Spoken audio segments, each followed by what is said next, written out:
दिन बाद स्कूल के सभी बच्चे टूर पर जा रहे हैं।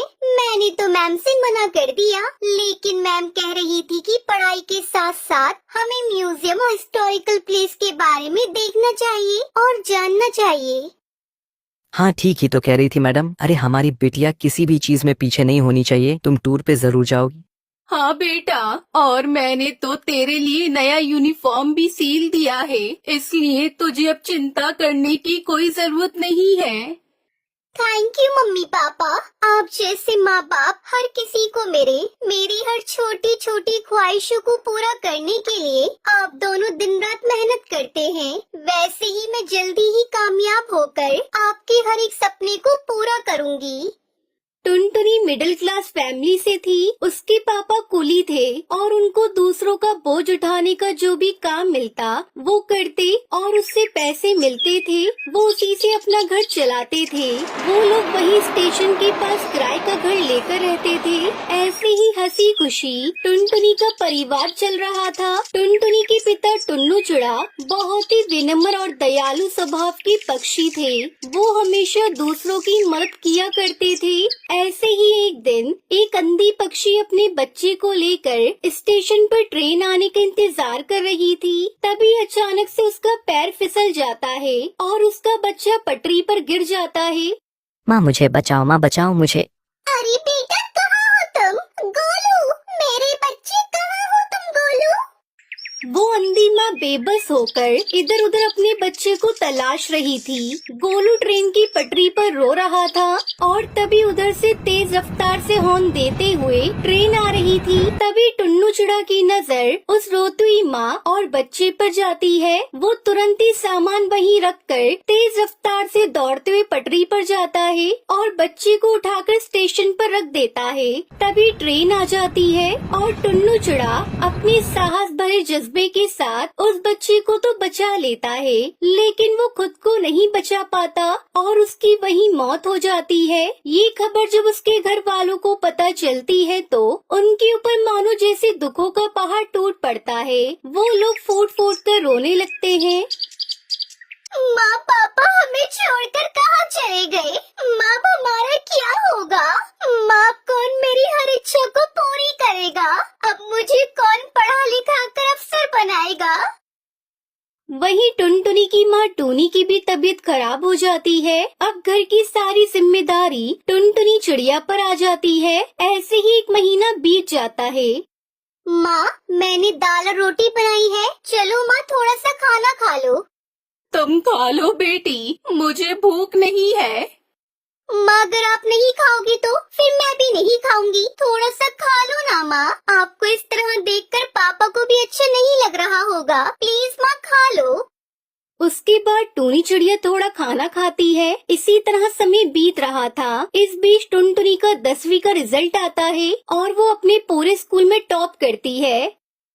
माँ आप तो खुश हो ना? काश आज पापा होते तो वो कितना खुश होते। पर देखना माँ, मैं जल्दी ही आगे की पढ़ाई पूरी करके अपने पापा का नाम रोशन करूँगी।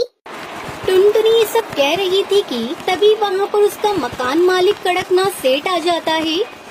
देख टुनटुनी, अब तुम दोनों अपने रहने के लिए कोई दूसरा ठिकाना ढूंढ लो, क्योंकि यह घर मैंने किसी और को किराए पर दे दिया है। मालिक, घर देने से पहले एक बार आप हमसे पूछ तो लेते। यह मेरा घर है और इस घर में किसे रखना है यह मुझे तुमसे पूछने की जरूरत नहीं है। तुम्हारा पति एक अच्छा पक्षी था, इसलिए मैं अभी तक चुप था, लेकिन अब और नहीं। अब तुम दोनों माँ बेटी ये घर खाली कर दो। उसके बाद दोनों माँ बेटी रोते हुए घर से निकल जाती है। माँ अब हम कहाँ जाएंगे माँ? जहाँ भी किस्मत ले जाए बेटी। चल बेटी मेरे साथ चल। उसके बाद दोनों माँ बेटी घर की तलाश में निकल पड़ते हैं, लेकिन उन्हें कहीं कोई घर नहीं मिलता। वो दोनों एक सुनसान सड़क पर बस चले जा रही थी। तभी एक तेज रफ्तार गाड़ी आती है और टूनी चिड़िया को टक्कर मारकर चली जाती है। माँ ये आपको क्या हुआ माँ? अरे कोई है तो मेरी मदद करो। अरे कोई है।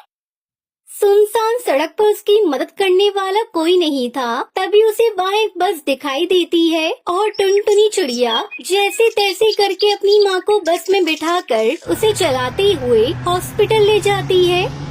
देखिए चिड़िया, तुम्हारी माँ के सिर से काफी खून बह गया है, हमें ऑपरेशन करना होगा। तुम जल्दी से 1 लाख रुपए जमा करवा दो। डॉक्टर साहब, आप ऑपरेशन की तैयारी करिए, मैं अभी पैसे लेकर आती हूँ। टुनटुनी उसी बस में बैठकर रो रही थी। हे भगवान, पापा को तो पहले ही मैं खो चुकी हूँ। अगर माँ को कुछ हुआ तो मैं नहीं जी पाऊंगी। मुझे हर हाल में मेरी माँ की जान बचानी है, लेकिन मैं इतने सारे पैसे कहाँ से लेकर आऊंगी?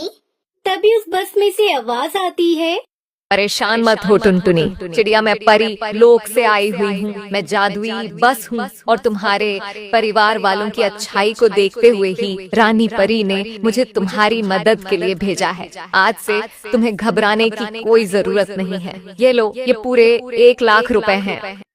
जादुई बस, मैं तुम्हारा ये एहसान कैसे चुका पाऊंगी? थैंक यू बस, तुमने मेरी ऐसी मुश्किल समय में मदद की जब मेरा साथ देने वाला कोई नहीं था। उसके बाद टुनटुनी वो पैसे लेकर अपनी माँ का इलाज करवाती है। कुछ दिनों में उसकी माँ ठीक हो जाती है। फिर जादुई बस टुनटुनी चिड़िया से कहती है, अब तुम दोनों माँ बेटी जल्दी से मेरी बस में जाकर बैठ जाओ, मैं तुम्हें एक चमत्कार दिखाती हूँ। उसके बाद वो बस खुद ब खुद एक बस घर के रूप में बदल जाती है। टुनटुनी, आज से ये घर तुम्हारा है। तुम अब यहाँ अपनी माँ के साथ आराम से इस बस घर में रह सकती हो। और हाँ, तुम्हें इस घर में किसी भी तरह की कोई कमी नहीं होगी। वो सब तो ठीक है जादुई बस, लेकिन ये बस घर तो शहर से काफी दूर है। फिर मैं अपने स्कूल कैसे जाऊंगी? बस इतनी सी बात, मैं हूँ ना, मैं भला किस दिन काम आऊंगी। उस दिन के बाद से टुनटुनी और उसकी माँ जादुई बस घर के साथ हंसी खुशी रहने लगती है। उन्हें अब किसी भी चीज की कोई कमी नहीं होती और जादुई बस हर कदम पर टुनटुनी की सहायता करती है।